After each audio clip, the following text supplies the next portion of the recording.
السلام عليكم ورحمة الله وبركاته. أعوذ بالله من الشيطان الرجيم. بسم الله الرحمن الرحيم. മാന്യ ശ്രോതാക്കളെ, നാം ഇന്ന് ചർച്ച ചെയ്യുന്ന വിഷയം ഒരു പ്രത്യേക വിഷയമാണ്. മുമ്പ് ഞാൻ ഒന്ന് രണ്ട് ക്ലാസ് എടുത്ത മത്തങ്ങയെപ്പറ്റിയും ചുരക്കയെപ്പറ്റിയും അതിൻ്റെ അതേ ഫാമിലിയിൽപ്പെട്ട ഒരു സാധനത്തെപ്പറ്റിയാണ് ഇന്ന് ക്ലാസ് എടുക്കുന്നത്. മത്തങ്ങയെപ്പറ്റി അല്ലാഹു തആല പരിശുദ്ധ ഖുർആനിൽ പറഞ്ഞു, അംബത്നാ അലൈഹി ശജറത്തം മിൻ യഖ്തീൻ എന്ന്. അതേപോലെ തന്നെ നബി കരീം സല്ലല്ലാഹു അലൈഹി വസല്ലമ തങ്ങളുടെ 11 ഹദീസ്, എനിക്കറിയുന്ന 11 ഹദീസ് ഉണ്ട് ഈ മത്തങ്ങ അല്ലെങ്കിൽ ചുരങ്ങയെപ്പറ്റി. അതിൻ്റെ അതേ ഫാമിലിയിൽപ്പെട്ട ഒന്നാണ്, അതിൻ്റെ ഏകദേശം അതേ ഗുണങ്ങളുള്ള ഒന്നാണ് ഇന്നത്തെ വിഷയം. അതായത് ആഷ് ഗോഡ് എന്ന് പറഞ്ഞാൽ കുമ്പളങ്ങ എന്ന് പറയുന്ന ആ സാധനം. അത് ഇംഗ്ലീഷിൽ പല പേരിലും അറിയപ്പെടുന്നു. ഇതിന് ആരോഗ്യപരമായി ഒരുപാട് ആരോഗ്യത്തെ സംരക്ഷിക്കാൻ ഒരുപാട് കഴിവുകൾ അള്ളാഹു കൊടുത്തിട്ടുണ്ട്. അതിൻ്റെ അകത്ത്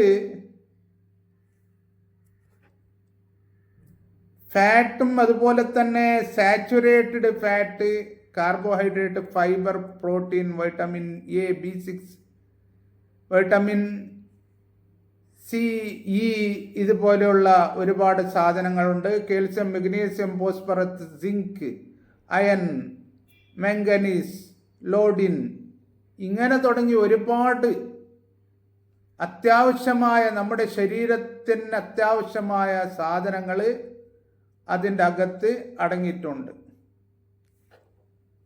അത് നാം എങ്ങനെ കഴിക്കണം?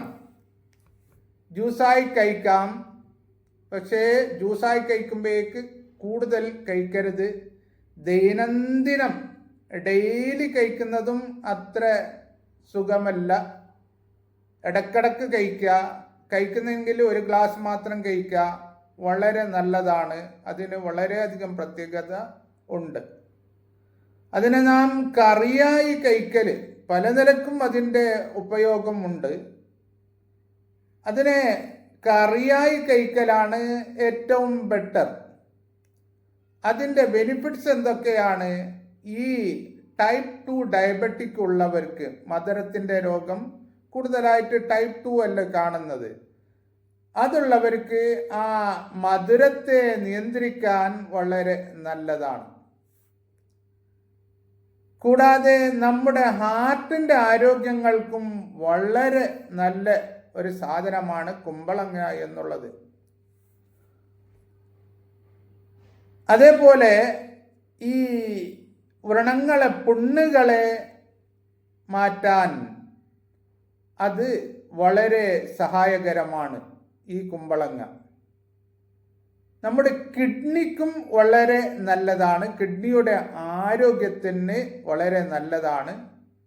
അതിൽ 90% വെള്ളങ്ങളാണ് ഈ കുമ്പളങ്ങ എന്ന് പറയുന്ന ആഷ് ഗാർഡ്. അതുകൊണ്ട് കിഡ്നിക്ക് നല്ലതാണ്.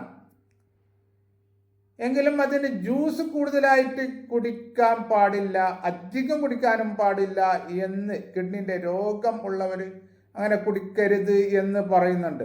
കൂടുതൽ കുടിക്കരുത്. കറി വെച്ച് കഴിക്കണ്ടെന്ന് ഒരിക്കലുമല്ല അർത്ഥം. നമ്മുടെ കണ്ണിൻ്റെ ആരോഗ്യത്തിനും വളരെ നല്ലതാണ്. ഇന്ന് കണ്ണിന് വ്യത്യസ്തമായ പലതരത്തിലുള്ള രോഗങ്ങൾ വരുന്ന കാലമാണ്. നമ്മുടെ ശരീരത്തിലുള്ള എനർജി ശക്തികളെ ബൂസ്റ്റ് ചെയ്യാൻ, അതിനൊന്ന് കൂട്ടാൻ വളരെ നല്ലതാണ്. അത് മുഖേന നമ്മുടെ ശരീരത്തിൻ്റെ വ്യത്യസ്തമായ എനർജികൾ, ശക്തികൾ കൂടുന്നു. ഈ ക്ഷീണങ്ങളൊക്കെ ഇല്ലാണ്ടാകുന്നു. അതേപോലെ തന്നെ നാം ഇന്ന് കൂടുതലായി കണ്ടുവരുന്ന വിഷാദങ്ങൾ, വ്യസനം, വ്യസനത്തിൻ്റെ മേലെ വ്യസനം, വ്യസനം കുന്നുകൂടൽ, ബേജാറ്, ഇവയെ കുറക്കാനും ഈ കുമ്പളങ്ങ വളരെ നല്ലതാണ്. അതിൻ്റെ കറികൾ കൂടുതലായി നാം കഴിക്കുക, അല്ലെങ്കിൽ അതിൻ്റെ സ്വീറ്റ്നെസ്സിൻ്റെ മധുര പലഹാരങ്ങൾ ഉണ്ടാക്കുന്നുണ്ട്. പലതരത്തിലുള്ള പ്രൊഡക്റ്റും അതിൻ്റെതുണ്ട്. നമ്മുടെ ഓർമ്മശക്തിയെ കൂട്ടാനും ഏകാഗ്രതയെ നമുക്ക് അത് ഇങ്ങോട്ട് കൊണ്ടുവന്ന് തരുവാനും, എന്ന് പറഞ്ഞാൽ ഏകാഗ്രത കൂടും, ഓർമ്മശക്തി കൂടും. ഏകാഗ്രത എന്ന് പറഞ്ഞാൽ നാം ഒരു സ്കൂളിലെ ടീച്ചറോ കോളേജിലോ അല്ലെങ്കിൽ ഒരു വയലിൻ്റെ സദസ്സിലോ ക്ലാസ്സിലോ ഒരു ഉപദേശങ്ങൾ, ക്ലാസ്സുകൾ, പാഠങ്ങൾ കേൾക്കുന്ന സമയത്ത് അതിനെ അങ്ങോട്ടും ഇങ്ങോട്ടും നമ്മുടെ ശ്രദ്ധ തിരിയാതെ ഏകാഗ്രതയോടെ ശ്രദ്ധിക്കുന്നത്, കോൺസെൻട്രേഷൻ, അത് ഇന്ന് കൂടുതലായി കുറഞ്ഞു വരുന്നുണ്ട്. കൂടുതൽ കുട്ടികൾക്കും വലിയവർക്കും കുറഞ്ഞു വരുന്നുണ്ട്. അത് കൂടുതലായിട്ട് ഈ മൊബൈലിൻ്റെ ഉപയോഗം മറ്റും അത് കുറഞ്ഞു വരുന്നതാണ്. അതിനെ കൂട്ടാൻ വളരെ നല്ലതാണ് ഈ ആഷ് ഗാർഡ് കുമ്പളങ്ങ. കൂടാതെ നമ്മുടെ വെയിറ്റും കുറയും. കൂടുതൽ വെയിറ്റ് ഉണ്ടെങ്കിൽ വെയിറ്റ് കുറയും. നമ്മുടെ ചർമ്മത്തിൻ്റെയും മുടിൻ്റെയും ആരോഗ്യത്തിന് വളരെ നല്ലതാണ് കുമ്പളങ്ങ. അതേപോലെ തന്നെ നമ്മുടെ ദഹനം നന്നായി നടക്കാൻ ഇന്ന് കൂടുതലായി ആൾക്കാർക്കുള്ള ഒരു ഇഷ്യൂ, ഒരു പ്രോബ്ലംസ്, ദഹനം ഇല്ല എന്നുള്ളതാണ്, ദഹിക്കുന്നില്ല എന്നുള്ളതാണ്. അത് നേരെ ദഹിക്കാൻ വളരെ നല്ലതാണ്. അതേപോലെ തന്നെ ഇന്ന് കൂടുതലായി നാം കേൾക്കാറുള്ള ആസിഡിറ്റിയുടെ പ്രോബ്ലംസ്, അത് വയറ്റിൽ ആസിഡിറ്റി എന്ന് പറഞ്ഞ് ഒരുപാട് വിഷമങ്ങൾ സഹിക്കുന്ന അനവധി പേര് ഉണ്ട്. അവരുടെ ആ ആസിഡിറ്റിയെ കുറക്കാൻ ഇത് വളരെ നല്ലതാണ്. ഇത് കഴിക്കാം. അത് കക്കിരിക്ക് പോലെയും നമുക്ക് കഴിക്കാം, കുഴപ്പമില്ല. സലാഡായും കഴിക്കാം, കറിയിൽ കഴിക്കാം. കറിയിൽ കഴിക്കുമ്പോഴേക്ക് ആ കറിയിൽ അതിന് കൂടുതൽ വേവിക്കരുത്. അധികം വേവിച്ചാൽ അതിൻ്റെ എല്ലാ മിനറൽസുകളും എല്ലാ ന്യൂട്രിയൻസുകളും എല്ലാം അവിടുന്ന് ഇല്ലാണ്ടാക്കും. അതേപോലെ തന്നെ നമ്മുടെ ശ്വാസകോശത്തിന് വളരെ നല്ലതാണ്. ശ്വാസകോശത്തിൻ്റെ പ്രവർത്തനത്തിന് വളരെ നല്ലതാണ്. പിന്നെ നമ്മുടെ ശരീരത്തിനൊന്ന് കൂള് ചെയ്യാൻ, തണുപ്പിക്കാനും വളരെ നല്ലതാണ്. അത് കഴിക്കുക. ഡാൻഡ്രഫിനെ ഇല്ലാണ്ടാക്കാനും നല്ലതാണ്. മഞ്ഞപ്പിത്തമുള്ളവർക്ക്, ജോണ്ടിസ് ഉള്ളവർക്കും അത് കൊടുക്കേണ്ടതാണ്, വളരെ നല്ലതാണ്. നമ്മുടെ സന്ധികളിൽ വരുന്ന വേദനകൾ, വീക്കങ്ങൾ, അതൊക്കെ കുറക്കാനും വളരെ നല്ലതാണ്. അപ്പോൾ അതിൻ്റെ ജ്യൂസ് കഴിക്കുന്നതും നല്ലത് തന്നെയാണ്. പക്ഷെ ഒരു ഗ്ലാസ് കഴിച്ചാൽ മതി, കൂടുതൽ കഴിക്കണ്ട. പിന്നീട് ഡെയിലി ഒന്ന് കഴിക്കാണ്ടിരിക്കല നല്ലത്. കാരണം അതിൻ്റെ ജ്യൂസ് കഴിക്കുമ്പോഴേക്ക് ചിലപ്പോൾ വയറ്റിൽ ഒരു ബ്ലോട്ടിങ്സ് വരും, ചിലപ്പോൾ ഗ്യാസുകൾ വരാനും സാധ്യതയുണ്ട്. BP-യുടെ ബ്ലഡ് പ്രഷറിൻ്റെ ഗുളികകൾ കഴിക്കുന്നവർ അത് ഒന്ന് നിയന്ത്രിക്കേണ്ടതാണ് ജ്യൂസ് കുടിക്കുമ്പോൾ. കാരണം എന്ന് പറഞ്ഞാൽ ചിലപ്പോൾ BP നല്ലോണം കുറയുമല്ലോ. അതേപോലെ തന്നെ മധുരത്തിൻ്റെ രോഗമുള്ളവരും ഒന്ന് അത് കൂടുതലായിട്ട് ജ്യൂസ് കുടിക്കാണ്ടിരിക്കല നല്ലത്. അത് കറിയായി കറിയിൽ വേവിച്ച് കഴിക്കുന്നതിന് കുഴപ്പമൊന്നുമില്ല കേട്ടോ. അപ്പോൾ ഇത് വളരെ നല്ലതാണ്.